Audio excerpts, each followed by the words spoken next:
بسم اللہ الرحمن الرحیم۔ ولی کی پہچان، ولی کسے کہتے ہیں؟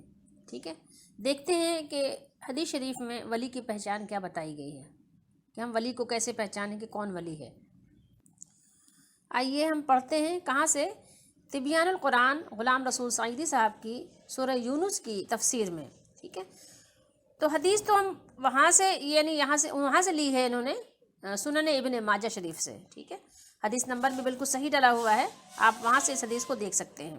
ٹھیک ہے، یہ حدیث وہاں پر موجود ہے، اور آپ چاہیں تو نیٹ پہ بھی آپ وہاں سے نکال سکتے ہیں، اور چاہیں تو یہ کہ اپنے گھر میں اگر آپ کی کتاب ہے تو آپ وہاں سے بھی پڑھ سکتے ہیں۔ یہ کتاب یہ حوالہ دیا ہوا ہے، اور اس کے علاوہ بہت سارے حوالے ہیں، لیکن یہ کہ ظاہر ہے چونکہ اس حاصلتا کی حدیث ہے، آپ یہ آرام سے آپ اس میں پڑھ سکتے ہیں۔ تو یہ تو انہوں نے راوی کا نام بتایا کہ زید بن اسلم اپنے والد سے روایت کرتے ہیں کہ ایک دن حضرت عمر بن خطاب رضی اللہ تعالیٰ عنہ رسول اللہ صلی اللہ تعالیٰ علیہ وآلہ وسلم کے مسجد میں گئے۔ ٹھیک ہے، وہاں دیکھا کہ حضرت معاذ بن جبل رضی اللہ تعالیٰ عنہ رسول اللہ صلی اللہ علیہ وسلم کے قبر مبارک کے پاس بیٹھے ہوئے رو رہے تھے۔ کیا کر رہے تھے؟ معاذ بن جبل رضی اللہ تعالیٰ عنہ رو رہے تھے، روضہ رسول اللہ صلی اللہ علیہ وسلم کے پاس بیٹھ کر رو رہے تھے۔ انہوں نے کہا کہ تم کس وجہ سے رو رہے ہو؟ حضرت معاذ رضی اللہ تعالیٰ عنہ نے فرمایا کہ اس وجہ سے رو رہا ہوں کہ میں نے رسول اللہ صلی اللہ علیہ وسلم کو یہ فرماتے ہوئے سنا ہے کہ تھوڑا سا ریا بھی شرک ہے۔ ریاکاری نے دکھاوے کے لیے عمل کرنا، دکھاوے کے لیے کوئی کام کرنا، دکھاوے کے لیے نیکی کرنا، ٹھیک ہے، صدقہ خیرات کرنا، نماز پڑھنا، جو بھی، تو تھوڑا سا بھی دکھاوا کرنا، تھوڑا سا بھی دکھاوے کے لیے عمل کرنا، تھوڑا سا بھی دکھاوے کے لیے نیک کام کرنا کیا ہے؟ شرک ہے۔ ٹھیک ہے، اور بے شک جس شخص نے بھی میرے ولی سے عداوت رکھی، کس سے؟ میرے ولی سے عداوت رکھی، میرے ولی سے، یہ جملہ کہاں ہے؟ کس کی طرف سے؟ اللہ کی طرف سے۔ اس نے اللہ سے اعلان جنگ کر دیا۔ ٹھیک ہے، بے شک اللہ ان نیک متقی بندوں سے محبت کرتا ہے جو چھپے رہتے ہیں۔ کیا رہتے ہیں؟ جو چھپے رہتے ہیں، جو چھپے رہتے ہیں، یا وہ اعلان کرتے رہتے ہیں، یا ان کے مریدین کھڑے ہو کر ان کی طرف سے ان کے نیکیاں گنواتے رہتے ہیں، نہیں، جو چھپے رہتے ہیں۔ کہاں رہتے ہیں؟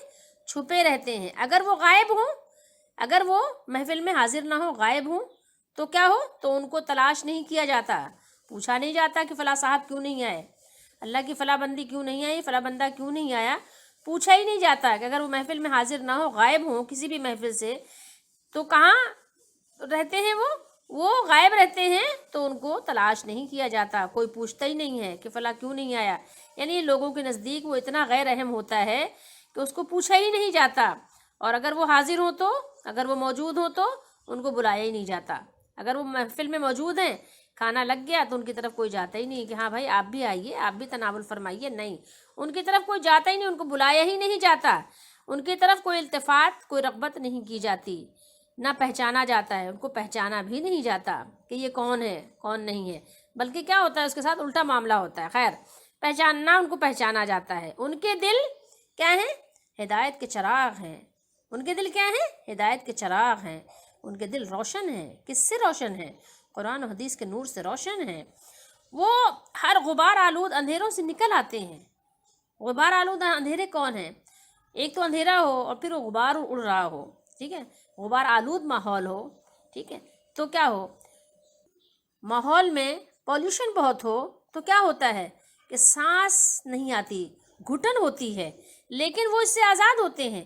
ہمارے ماحول میں جیسے کہ ایمان میں ملاوٹ کر دی گئی ہے، عقیدے خراب کر دیے گئے ہیں، کتنا اندھیرا پھیل گیا ہے، کفر کا اندھیرا، شرک کا اندھیرا ہر طرف چھا گیا ہے، ٹھیک ہے، اور اس میں لوگوں نے اپنی طرف سے دین میں بدعتیں اور شرک کی باتیں ایجاد کر کر کے ایسا گھٹن اور ایسا گرد آلود ماحول بنا دیا ہے کہ سانس نہیں لی جاتی۔ لیکن وہ ایسے ماحول سے بھی قرآن و سنت کے روشنی پہ چلتے ہوئے ان کے دل اس وقت بھی قرآن و سنت پر جمے رہتے ہیں، ثابت قدم رہتے ہیں، مضبوط رہتے ہیں، تو تمام طرح کے غبار آلود اندھیروں سے وہ آزاد ہوتے ہیں، نکل آتے ہیں۔